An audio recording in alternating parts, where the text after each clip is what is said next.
En plein cœur de la Sibérie, Iakoutsk, la ville la plus froide au monde. En hiver, la température peut descendre jusqu'à moins 64 degrés. Ici, tout gèle en moins de 5 minutes.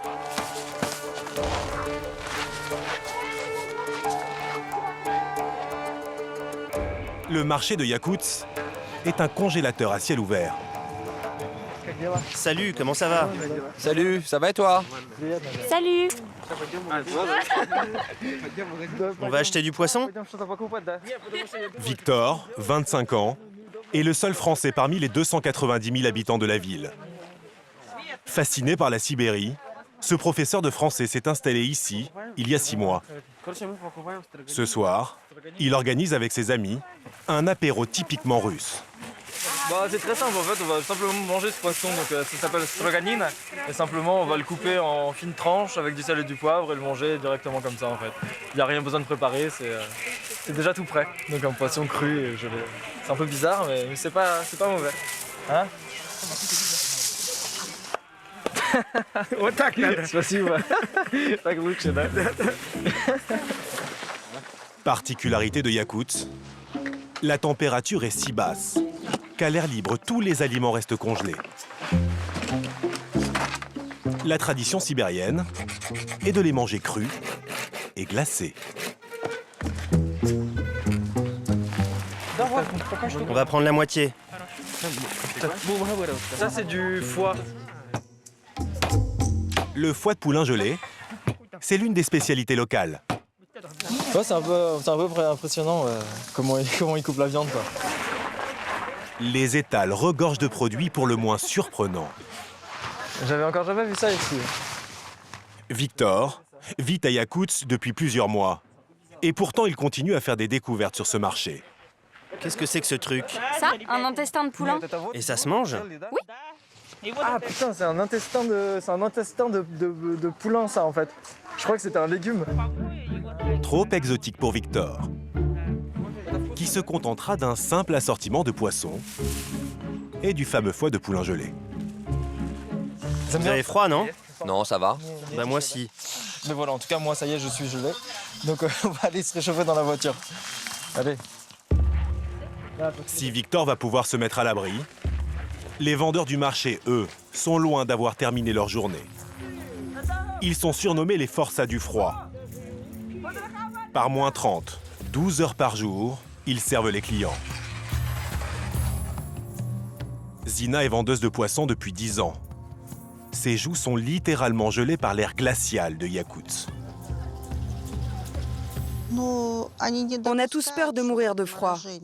Je me souviens qu'un homme ici a gelé sur le marché et on lui a amputé les mains. Maintenant, il ne peut plus travailler. La vie est dure ici. Oui, ce n'est pas facile de vivre ici. Le climat est très rude. Il ne pardonne rien.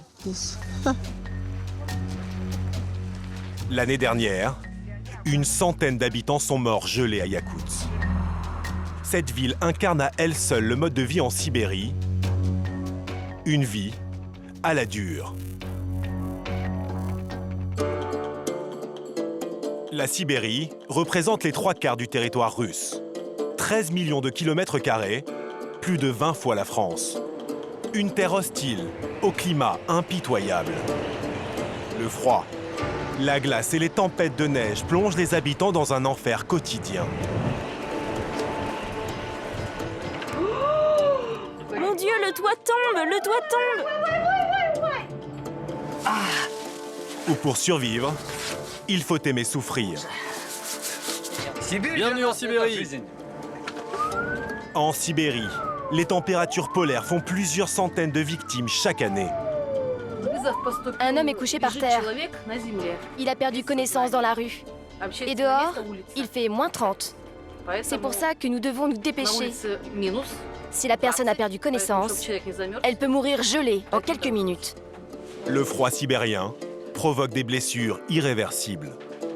La limite de la partie nécrosée est nette. Nous allons commencer la préparation pour une amputation de tous les orteils du pied.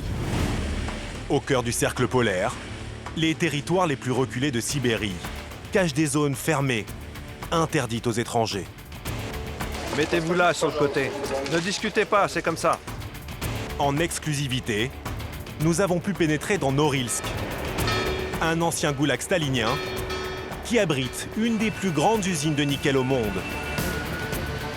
Le précieux minerai se cache dans les entrailles de la Terre, à plus de 800 mètres de profondeur. Voilà notre trésor. Regardez comme elle brille. Ce sont uniquement des métaux. Il y a de l'or, du nickel, du platine et de l'argent. Une ville-usine où les conditions de vie sont extrêmes. Norilsk est la 6e ville la plus polluée de la planète. Pour moi, il ne faut pas rester vivre ici trop longtemps. Il faut qu'on parte. En Sibérie, il ne fait pas froid partout et tout le temps. La capitale Novosibirsk incarne modernité et richesse, attirant des milliers de jeunes Russes avides de liberté.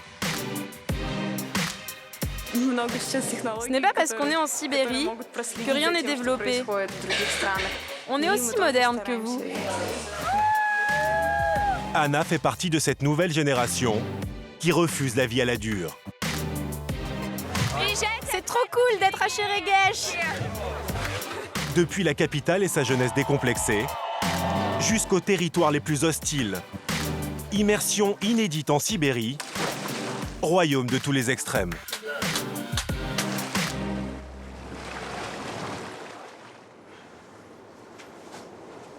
À Yakoutsk, en ce soir de février, l'air frôle les moins 40 degrés. Victor, le Français, et son ami Jora préparent la glace pour l'apéro. Mais cette glace ne servira pas à rafraîchir leur vodka. Qu'est-ce que c'est ça, Victor? Bah vous voyez, c'est de la glace. C'est de la glace pour boire, du coup, vu qu'ici il n'y a pas l'eau courante. Du coup, ils prennent de l'eau sur la rivière, ils découpent des blocs de glace sur la rivière pour avoir de l'eau potable à la maison. Et voilà, ils stockent ça pendant tout l'hiver ici. Jora, tu passes devant. Jora habite dans une isba, une maison en bois typique de Sibérie. Ici, impossible d'avoir de l'eau courante. Aucune canalisation ne résiste au froid.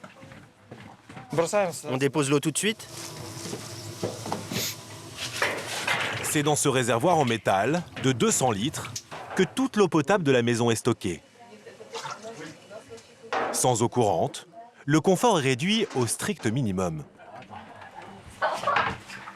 La salle de bain. Enfin, il n'y a pas de bain, mais c'est là qu'il y a l'eau. Donc ils mettent de l'eau ici, simplement un petit réservoir, ils remplissent ça d'eau et ça fait office de robinet, quoi. Mais bon, c'est quand même pas mal. On peut se laver les dents, on peut se laver le visage, on peut se laver au gant de toilette, quoi, comme à l'époque. Pour un Français, ce genre de salle de bain, c'est... Qu'est-ce qu'on peut en penser? C'est pour un Français des années 50, quoi. Non, bien sûr, ça manque de douche, quoi, mais... Victor, lui, n'habite pas une isba.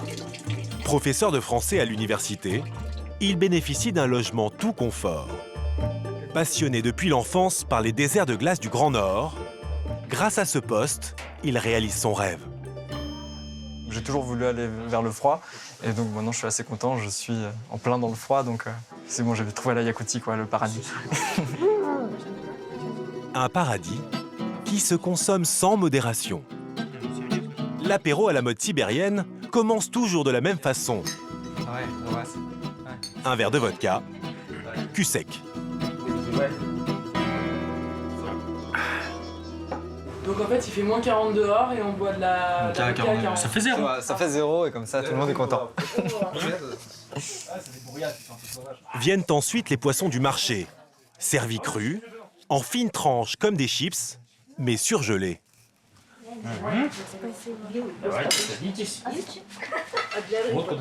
Et surtout, le fameux foie de poulain gelé, que Victor goûte pour la toute première fois. Ah non, j'aime pas trop. C'est pas bon. C'est un goût de sang, qu'est-ce que t'en penses? Oui, j'aime pas.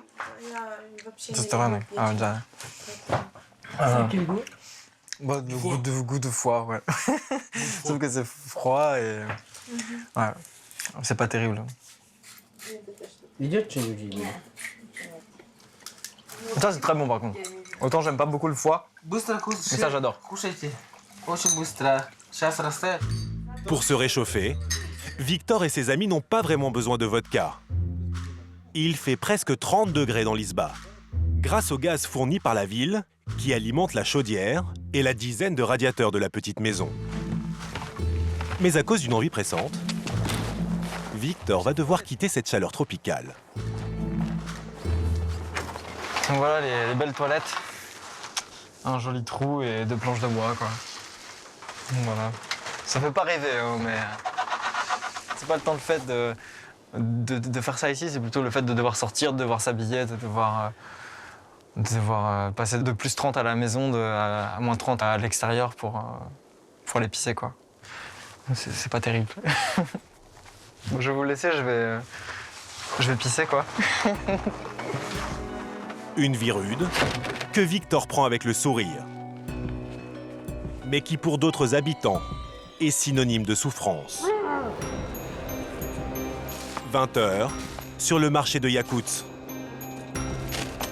Après 12 heures passées par moins 30 degrés, Zena, la vendeuse de poissons, et Roma, son patron, remballent leur stand. Je suis fatiguée. Quand je rentre, je me couche aussitôt. Je bois du thé et parfois je n'ai même pas la force de cuisiner. Je me couche tout de suite. C'est dur. On n'a rien oublié? Allez, je ferme. Roma, 54 ans, et Zena, 53 ans, se sont rencontrés il y a 10 ans. Elle était alors au chômage, seule et sans argent. Roma l'embauche comme une petite main pour un salaire de misère. En échange, il lui offre la nourriture et le logement. Chaque soir, elle rentre avec lui dans un petit studio du centre-ville. Entrez, venez. Enfin à la maison. On est vraiment soulagés d'être chez nous. Je vais enlever mon chapeau. Mes cheveux sont tout décoiffés. Ils mangent, vivent et dorment dans une seule pièce de 12 mètres carrés. Moi, je dors ici. Et lui, là-bas, dans ce lit. Moi, je dors là. On dort comme ça, mais parfois, je la rejoins et on fait l'amour.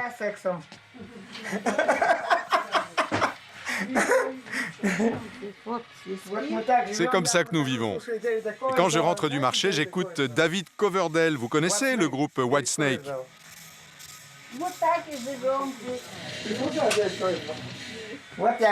Voilà, j'écoute ça. Je m'installe là et je bois un café. C'est mon moment de détente. Regardez, c'est génial.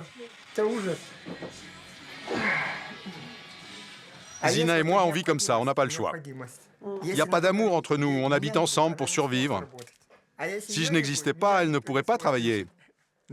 Et si elle n'était pas là, il n'y aurait personne pour prendre soin de moi. Roma fait un bénéfice moyen de 300 € par mois. Il donne à Zena juste de quoi s'acheter à manger. Mais si les affaires sont trop mauvaises, elle ne touche rien. Aujourd'hui, on a fait 80 € de chiffre d'affaires. Avec ça, pour le moment, je ne gagne rien. J'en ai assez. Je n'en peux plus de rester debout à geler toute la journée. Je me donne encore 1 an et j'arrête. Le climat est trop dur. Cela fait 10 ans que Zena affronte le froid de Yakutsk pour survivre. Un climat impitoyable qui chaque nuit fait de nouvelles victimes.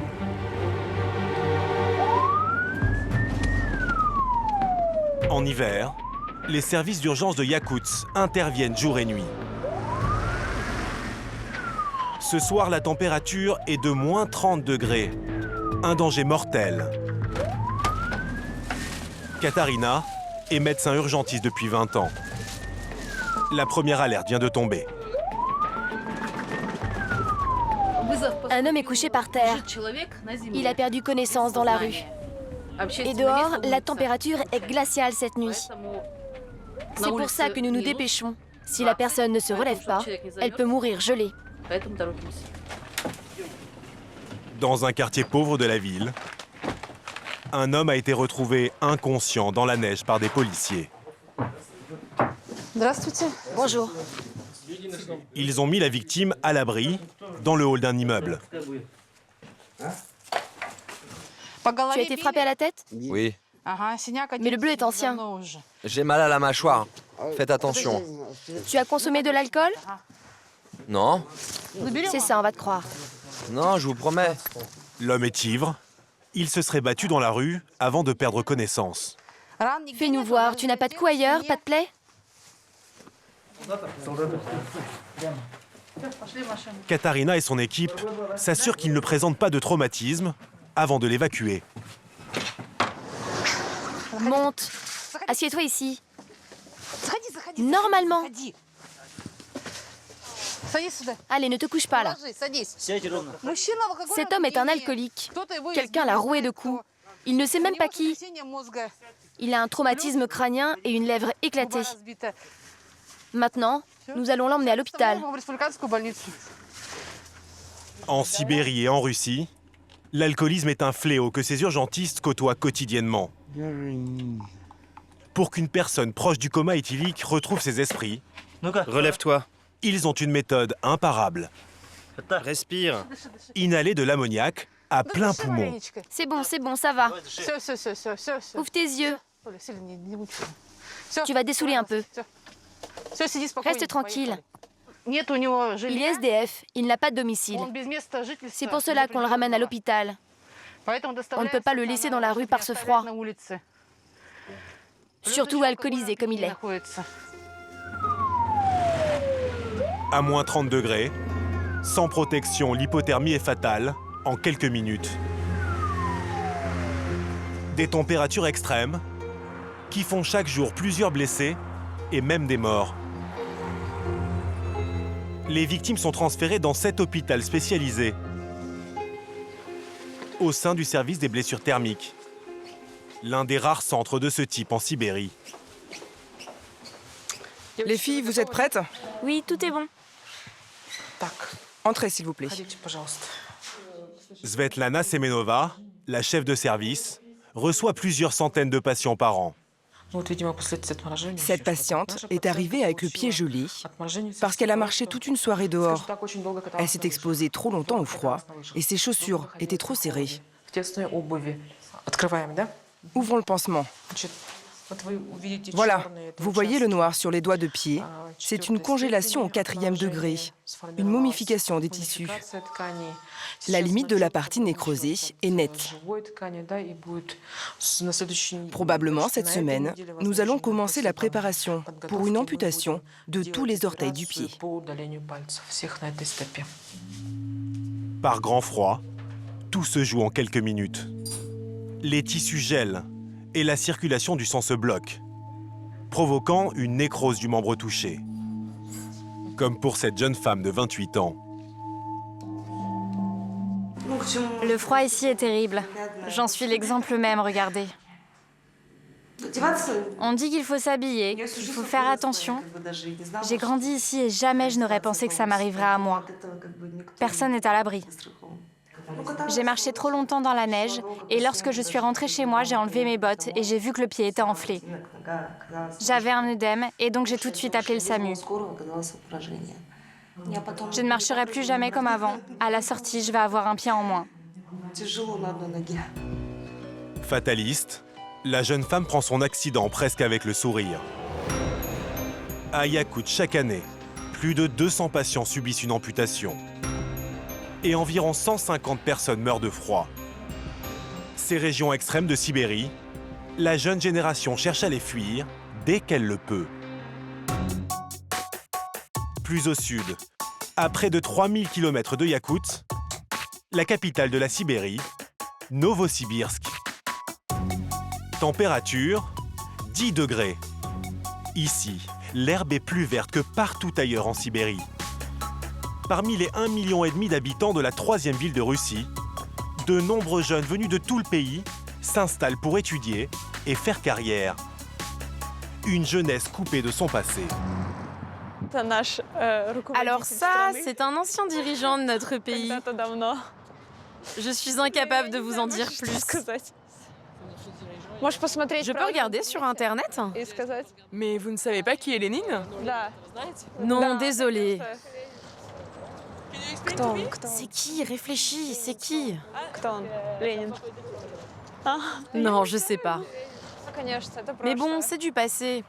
Il faut vivre au présent. Pour l'instant, c'est Poutine, notre président. Anna, 25 ans, a grandi à plus de 500 km, à Novokouznetsk, une campagne pauvre de Sibérie. Cette fille d'ouvrier est aujourd'hui en master de sciences de l'environnement. Salut! Après les cours, elle est aussi l'une des danseuses du club le plus branché de la ville. Toi aussi, tu es venue pour le twerk? Oui, j'espère que ça va aller. Vous préparez pourquoi? Pour un petit entraînement de twerk. On va se secouer, se chauffer pour la beauty dance sibérienne. Et ça, c'est la petite culotte pour l'entraînement. C'est ma tenue pour le twerk. C'est une danse très sensuelle, très sexy. Tout à l'heure, ça va être chaud. Vous allez voir ça vous-même. C'est bon, on y va?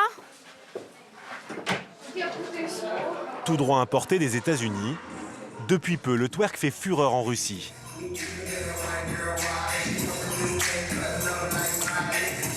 L'occasion pour les jeunes sibériennes de passer du temps entre elles. Les battles de twerk sont interdites aux hommes.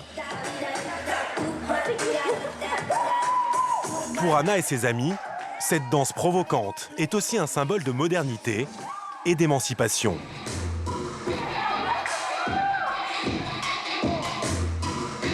S'approprier leur corps pour casser les codes machistes de la société russe.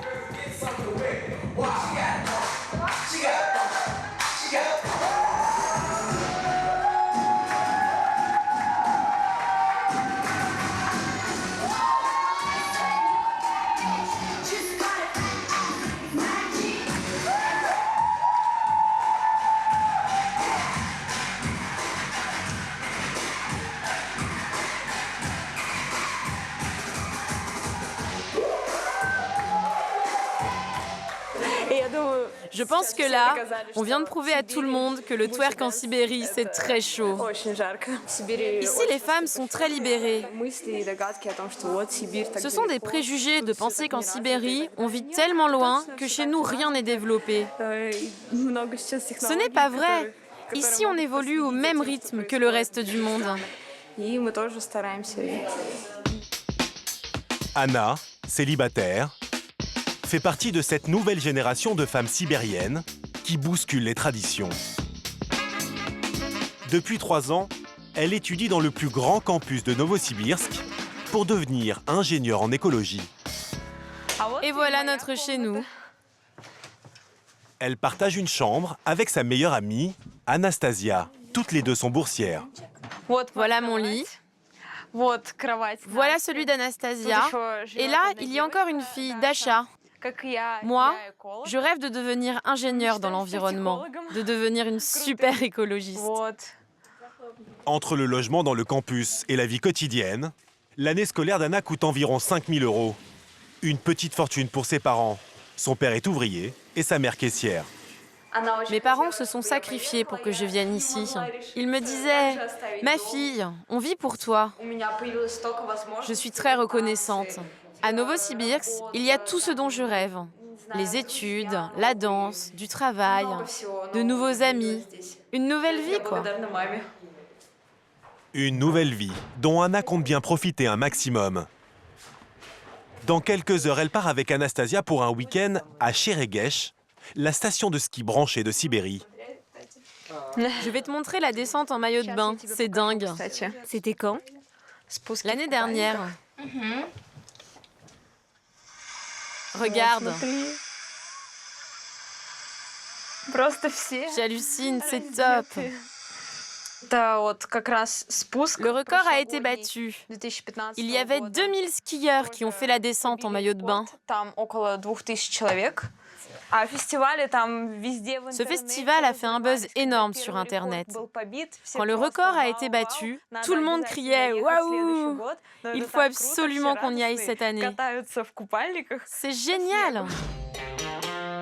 Dans 2 jours, Anna et Anastasia découvriront pour la première fois la folie de Cheregesh. Cette année encore, tous espèrent être assez nombreux pour battre à nouveau le record du monde de la plus grande descente de ski en maillot de bain.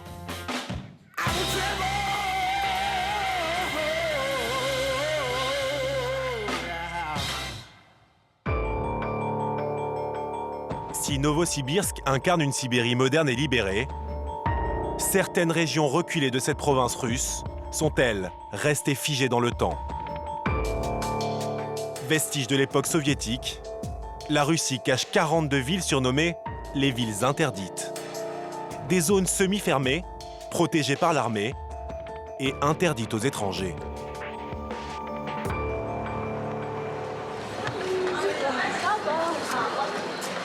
À l'aéroport de Novosibirsk, nous avons rendez-vous avec Marina, une journaliste russe.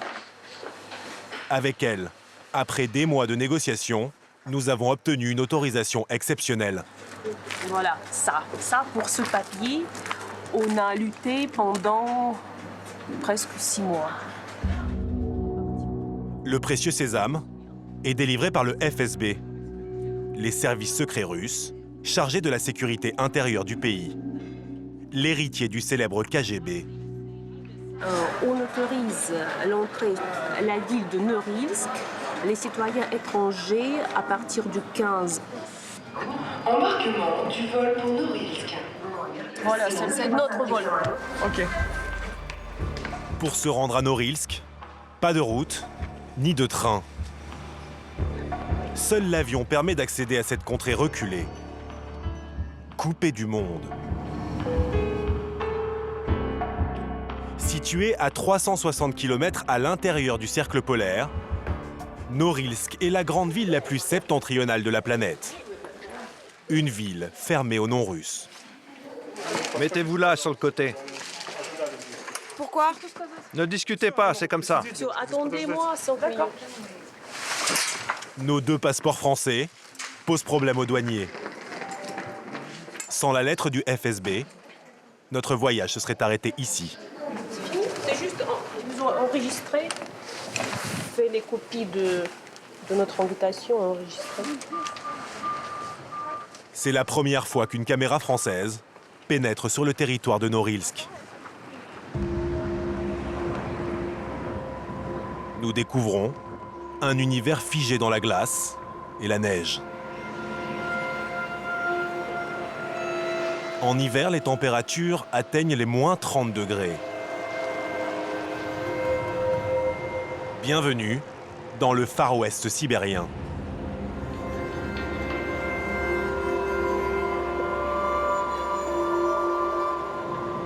Comme la majorité des habitants de Norilsk, notre chauffeur est né ici.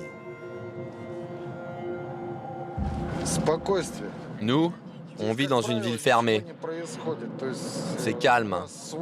Et ce qui compte, c'est le calme. Nous avons notre monde à nous. On se connaît pratiquement tous ici. Au loin, là, c'est l'usine de nickel. Si Norilsk est une ville fermée, c'est à cause de cette usine, Norilsk Nickel. Le plus grand combinat métallurgique au monde. Un site stratégique pour l'économie russe. Ces cheminées asphyxient la ville. Rustislav est notre interlocuteur imposé par le FSB. À 37 ans, il est directeur de l'information de Norilsk Nickel. Il est chargé de contrôler notre tournage. Là, nous nous trouvons sur le site métallurgique de Norilsk Nickel, le premier producteur au monde de métaux de couleur. Et qu'est-ce que c'est que cette fumée là? Cette fumée noire, ce sont des rejets dans l'atmosphère qui se forment lors de la production des métaux.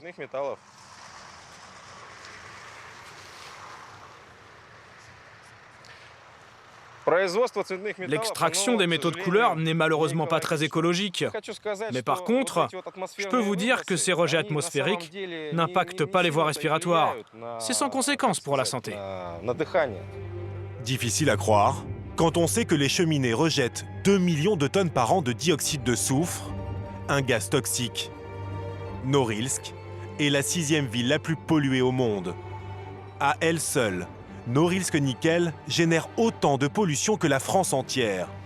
Pour cette raison, l'usine est un lieu interdit aux journalistes. Venez.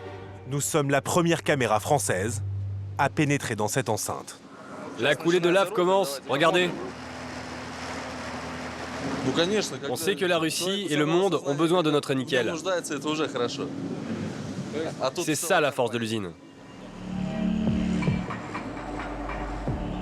Dans des bains de flammes, le métal entre en fusion à plus de 1500 degrés.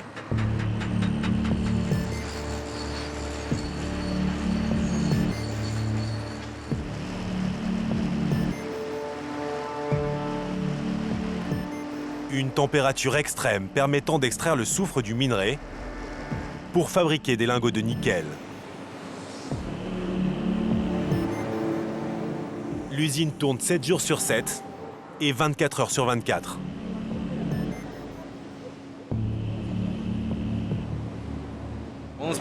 Le nickel s'utilise partout, presque dans tout ce que vous voyez. Dans les téléphones, les couverts, les lunettes, l'électronique, les ordinateurs, tout. Tout le monde a besoin de nickel. Les 60 000 salariés produisent plus de 200 000 tonnes de nickel par an. L'an passé, le chiffre d'affaires de Norilsk-Nickel a dépassé les 7 milliards d'euros. Accrochez-vous bien. Cette industrie, capitale pour la Russie, tire sa richesse d'un trésor caché dans les entrailles de la terre. Nous sommes en train de descendre à une profondeur de 800 mètres dans la mine de Skalistaya. L'ascenseur va à 29 km/h. Dans cette cage, on fait rentrer jusqu'à 90 travailleurs.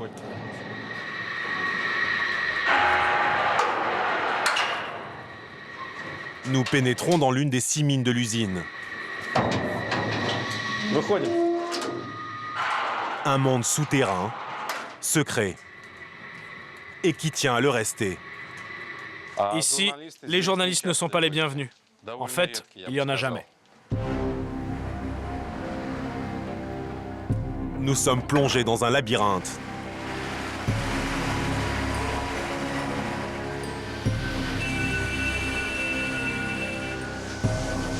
Plusieurs centaines de kilomètres de galeries pour enfin découvrir la plus grande richesse de Sibérie, le minerai de nickel brut.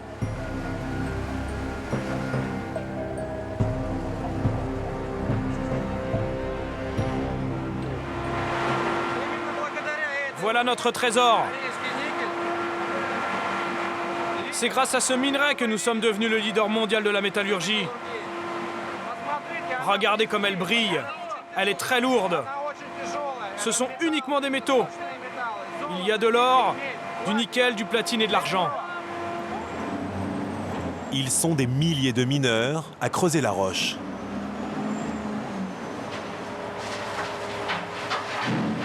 Des ouvriers qui chaque jour subissent l'enfer industriel. Ruslav travaille ici depuis 8 ans. Pourquoi portez-vous un masque? Il protège contre la poussière, contre le gaz. C'est pour ma protection personnelle, pour rester en bonne santé, parce qu'il ne faut pas respirer l'air de la mine. Il est très nocif. Ruslav passe 8 heures par jour sous terre, sans jamais remonter à la surface. Il a seulement le droit à une pause dans cette alcôve à 800 mètres de profondeur, où il fait plus de 35 degrés. C'est étrange d'être sous terre comme ça. Au début, c'était terrible de travailler ici. Mais je me suis adapté et finalement, je m'y sens bien maintenant. Il fait bon ici, pas de vent, pas de neige, et il fait chaud. Et puis, il faut gagner sa vie. J'avais envie d'avoir un travail stable. Ça n'a pas été facile d'être embauché ici. Dieu merci, j'ai trouvé une place. Voilà. Si Ruslav ne se plaint pas, c'est parce qu'il touche un salaire de 1 550 € par mois. 3 fois plus que dans une autre usine, ailleurs en Russie. Comme une prime de risque pour ces ouvriers, qui n'ont quasiment pas d'autre perspective que de passer leur vie sous terre. Plus de la moitié des emplois de la ville dépendent directement de l'usine.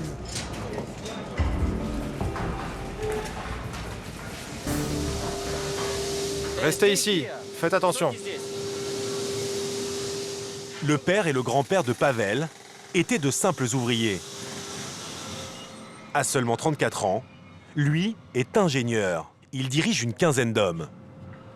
Forgé dans le moule du patriotisme russe, Pavel est un pur produit de la propagande industrielle de Norilsk. Comme en témoigne cette interview, sous la surveillance du directeur de l'information. Je suis né à Norilsk. Et certains jeunes ici rêvent de quitter la Sibérie. Tout ça à cause des conditions climatiques trop dures. Moi, je n'ai pas cédé à la tentation. J'ai fait des études ailleurs et je suis rentré pour aider ma ville natale. J'aide le pays en travaillant ici. Dans une Russie en crise, depuis que le rouble a perdu la moitié de sa valeur, Norilsk Nickel incarne encore la puissance de la Grande Russie.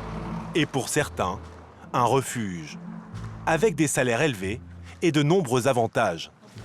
Vous voyez, cette école et cette crèche, Norilsk Nickel nous a aidés à les construire. L'usine fait beaucoup de choses pour vous? Énormément. Ils ont aidé à construire un complexe sportif, une salle de spectacle, ils rénovent les infrastructures, ils contribuent à la bonne santé de la ville, plus que la municipalité même. Et pourquoi l'usine en fait-elle autant pour ses employés? Un employé content est un bon employé. Des efforts payants.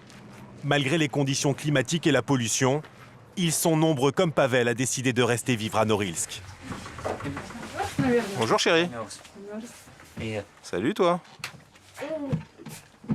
Un bisou. Viens, rentre, je vais te faire un thé. Marié depuis 5 ans et père de 2 enfants, Pavel a pu acheter cet appartement de 2 pièces grâce à son salaire d'ingénieur. Notre salaire à Norilsk est comparable à vos salaires. Il faut savoir que nous avons le même pouvoir d'achat que les ingénieurs qui travaillent dans le secteur de la métallurgie en France. Pavel gagne 1 400 € par mois. Un bon salaire pour la Russie, même s'il n'est pas comparable avec celui d'un ingénieur en Europe de l'Ouest. Il y a une autre raison qui pousse le couple à rester dans cette ville polaire.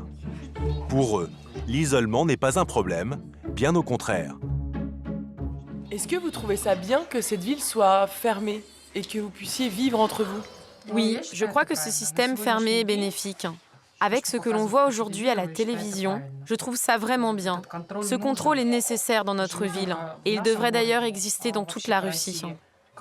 Nous avons la responsabilité de nos enfants. Avec les attentats terroristes, j'ai commencé à avoir peur pour ma famille.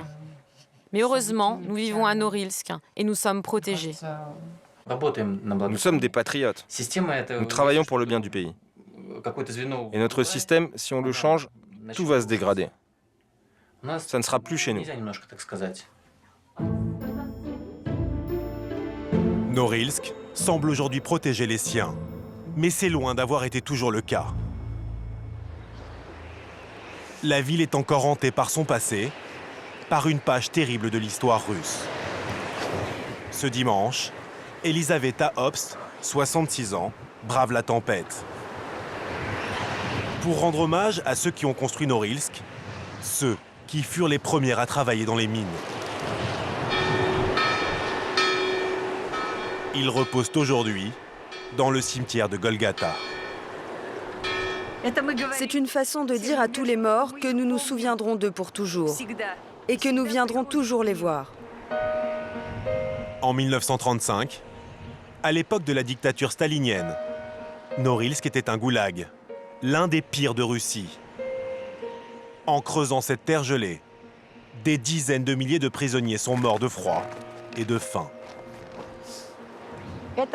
Ici, c'étaient les déportés hongrois. Cette stèle est pour eux. Et là, c'est le monument pour les Japonais. Les prisonniers arrivaient de toute l'ex-URSS, mais aussi d'Europe et d'Asie. Pendant 20 ans, Norilsk s'appelle Norilag, l'un des plus grands camps de travail de la dictature soviétique. Ça, c'est une tombe construite récemment. Un jour, pendant le dégel, il y a eu un torrent d'eau qui a fait apparaître des ossements. Alors les habitants de Norilsk les ont rassemblés dans quelques sacs et ils ont fait une tombe pour ces restes anonymes.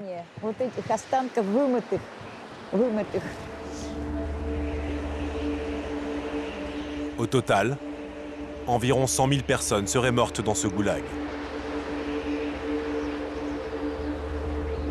Norilsk Nickel n'a financé aucune des tombes.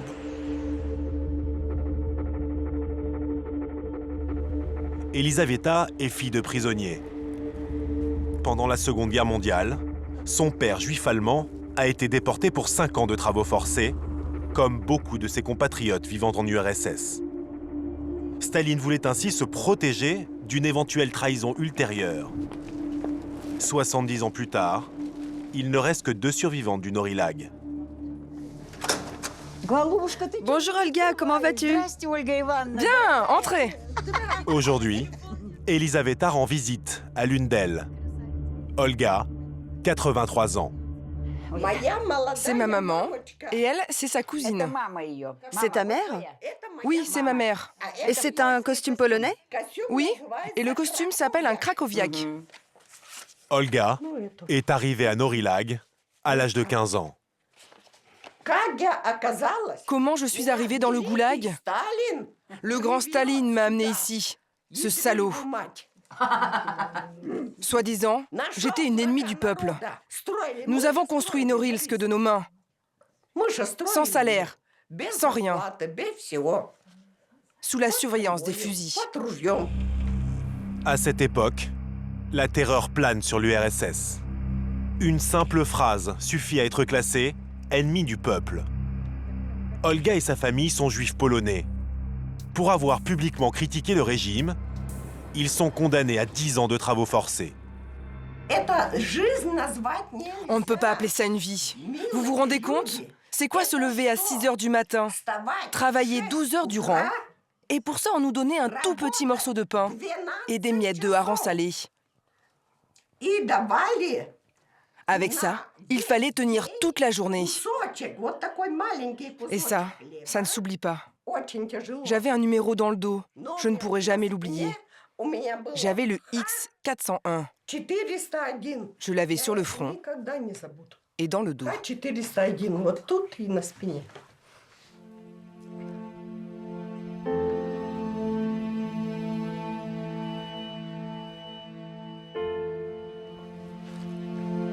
Olga est libérée en 1956, 3 ans après la mort de Staline.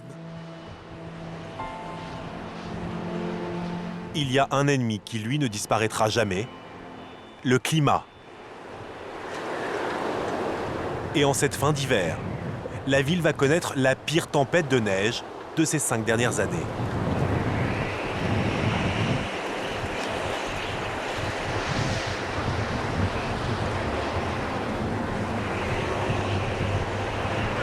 Faites attention, ne restez pas là! Le vent glacé souffle en rafale à plus de 120 km/h. La municipalité vient de déclarer l'état d'urgence. Les habitants ont interdiction de sortir de chez eux. Derrière leurs fenêtres, certains assistent au spectacle d'une nature déchaînée. Mon Dieu, le toit tombe! Le toit tombe!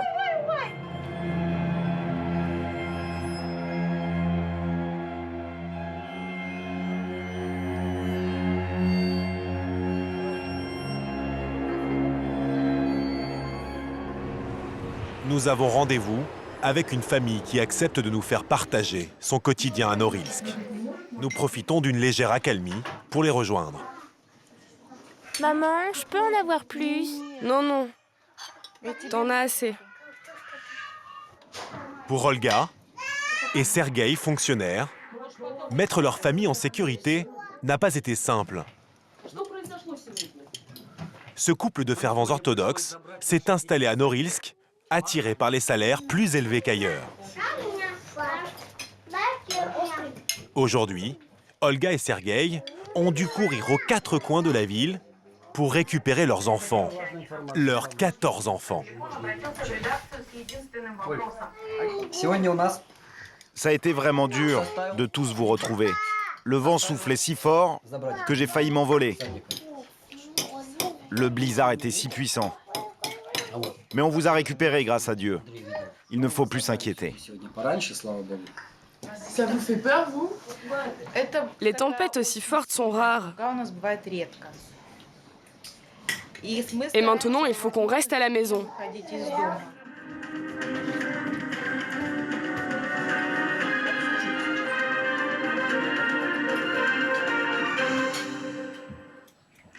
Bonsoir, bienvenue sur les ondes du télécanal de Russie, le programme d'information sur Norilsk.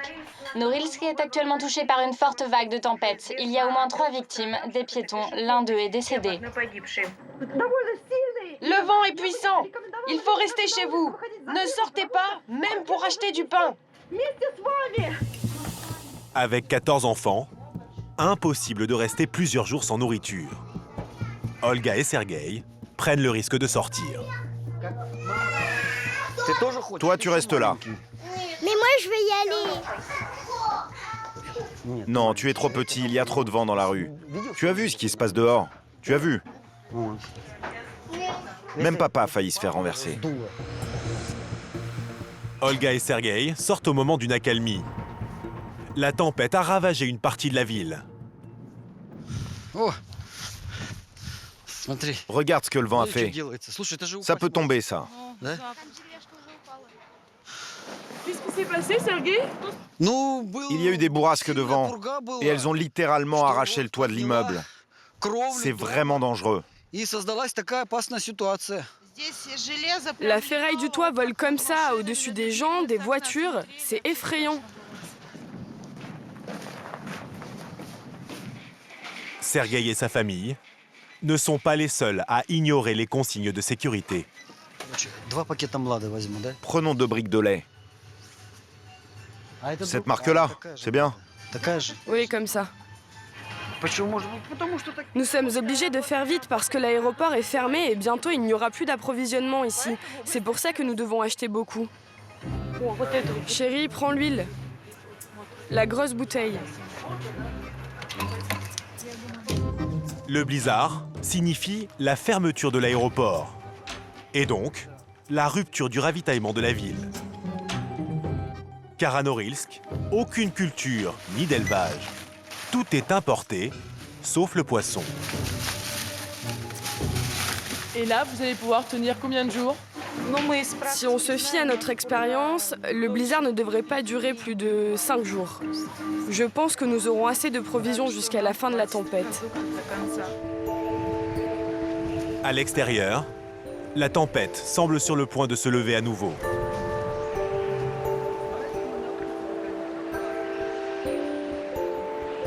Sous les assauts du blizzard, Norilsk se transforme peu à peu en cité fantôme, figée dans la glace. Comme au temps du goulag, seule l'usine continue à tourner.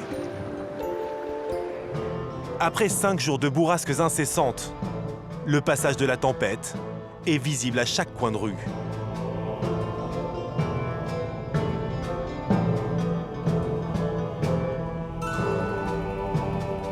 La catastrophe climatique a fait 2 morts.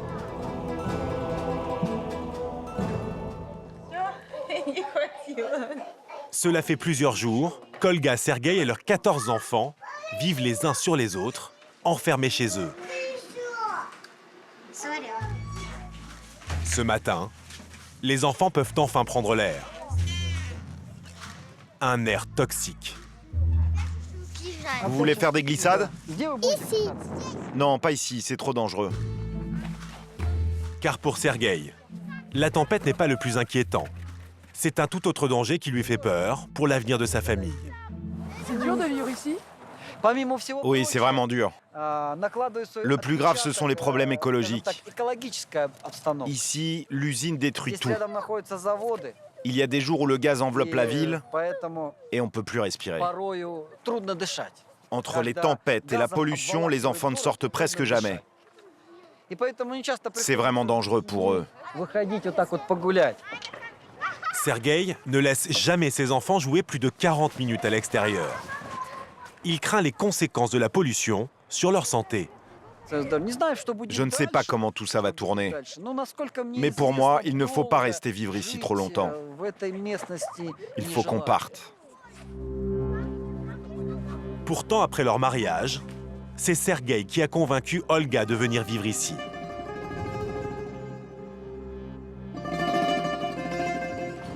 « 15 ans plus tard, plusieurs de ses enfants ont des problèmes respiratoires. J'aimerais bien vivre ailleurs, là où il fait chaud, pour que les enfants jouent plus dehors, qu'ils aient plus d'oxygène. Pour les enfants, pour leur santé, j'aimerais vraiment déménager. Olga et Sergueï sont les seuls habitants à nous avoir parlé des dangers de la pollution.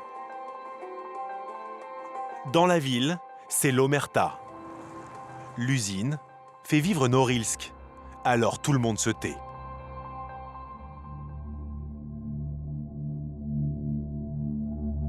À plus de 1800 km, bien loin des bourrasques polluées de Norilsk, à Chereguech, la station de ski la plus courue de Sibérie, il fait 5 degrés.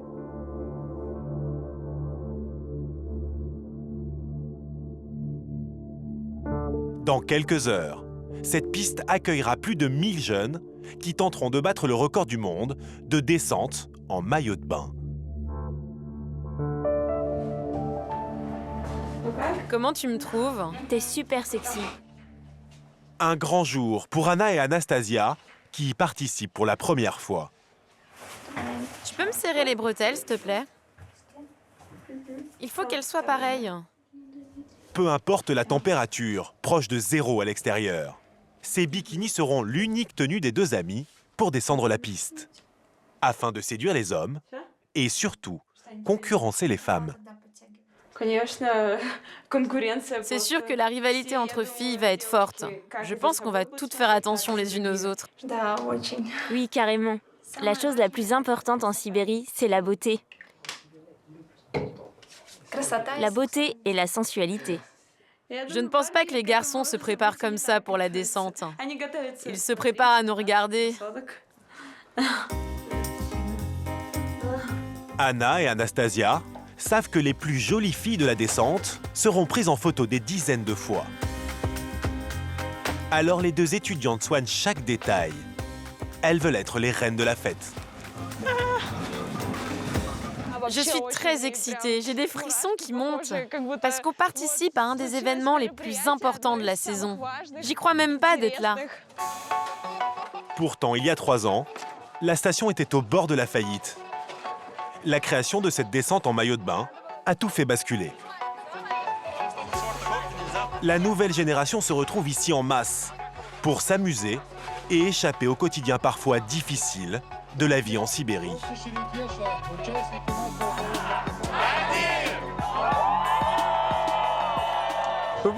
On dit que la vie est dure en Sibérie, mais regardez, les gens n'arrêtent pas de sourire.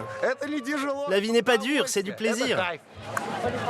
Amateurs de ski ou simples débutants, ces jeunes Sibériens ont tous payé 200 € pour être ici. Il fait pas trop froid? Comment c'est? Non, au contraire, il fait chaud, 5 degrés. Je dirais même que le soleil brûle, surtout les jambes. Comme à la plage, Anna et Anastasia peaufinent même leur bronzage. Je suis impatiente de descendre en maillot de bain. Je dirais même que c'est mieux qu'avec les vêtements. Il n'y a rien qui gêne, rien de trop. В небо взмыла ракета и упала за реку. Да-да-да-да.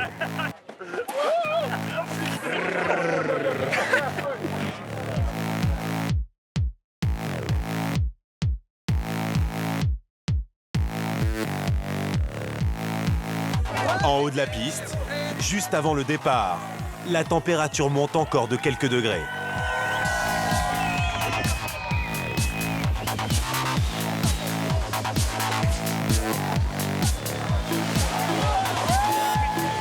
Anna et Anastasia espèrent bien se faire repérer au milieu de la foule.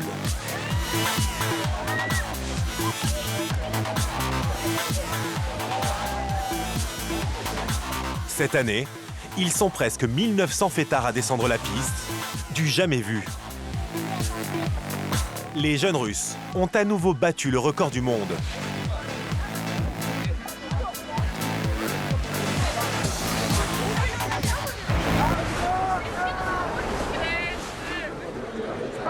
C'était top. Une fierté pour soi-même. Pour tout le monde. À un moment, j'ai eu peur que certains commencent à tomber. Comme il y a des gens qui ne savent pas skier, mais tout le monde a réussi. Et on est tous heureux de l'avoir fait. Pour les deux étudiantes, la réussite est complète. Elles font partie des filles les plus photographiées de Cheregesh 2016.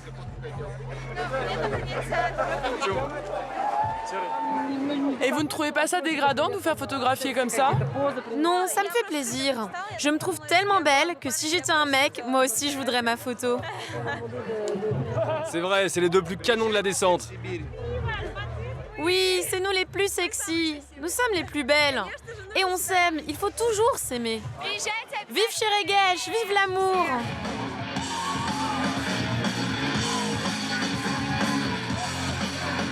Après la descente en maillot, le show continue sur la piste de danse.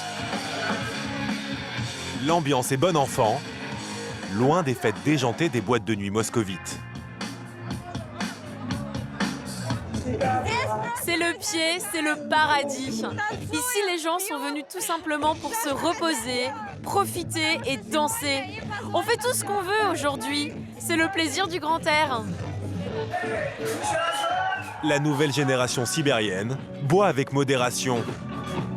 Ils rejettent le modèle de leurs parents et grands-parents, touchés massivement par les problèmes d'alcool. Il y a de l'ambiance. C'est la vie pure, le kiff, le bien-être. C'est une ambiance bonheur où l'on s'aime tous les uns les autres. Vive la Sibérie! Vive Moscou! Moscou! Novokuznetsk!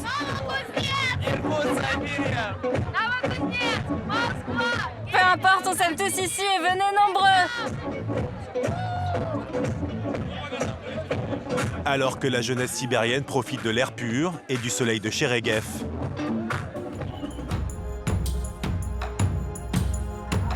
À Norilsk, la température frôle les moins 20 degrés.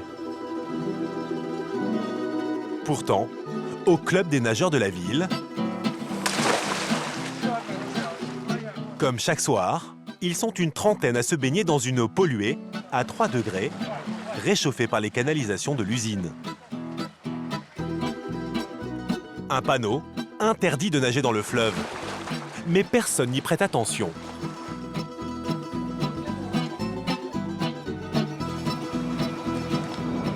Non, non, l'eau est très pure ici. Il n'y a aucun impact négatif sur la santé. Et il n'y a pas de problème écologique. Par exemple, nous avons un lac près d'ici, le lac Lama. On peut boire son eau sans aucune indigestion, ni d'empoisonnement. À quelle température est l'eau? Environ 3 à 4 degrés. Mais là-bas, il y a un remous, elle est à 0 degré. En Sibérie, affronter le froid est une fierté nationale. Et même un signe de virilité. 4 soirs par semaine, Pavel, l'ingénieur, et son ami Dimitri viennent ici pour perpétuer une tradition sibérienne, le banya. Un sauna version russe, dont le rituel n'a pas évolué depuis 1000 ans.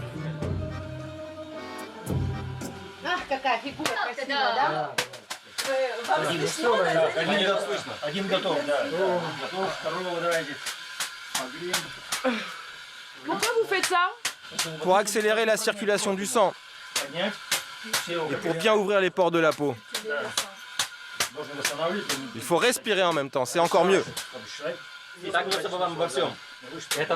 Là, on oublie le travail, on fait le vide. Et c'est comme ça 4 fois par semaine. C'est notre histoire, notre tradition. Dans chaque village, il y a un banya. Là, il fait très chaud. Mais après, je vais aller dans l'eau et ça va être que du plaisir. Allez, maintenant, on y va. On va dans le froid. C'est un passage obligé. Dans le banya, la température est de 70 degrés. Dehors, il fait -20. Un choc thermique qui favorise une bonne circulation sanguine, à condition d'avoir le cœur bien accroché.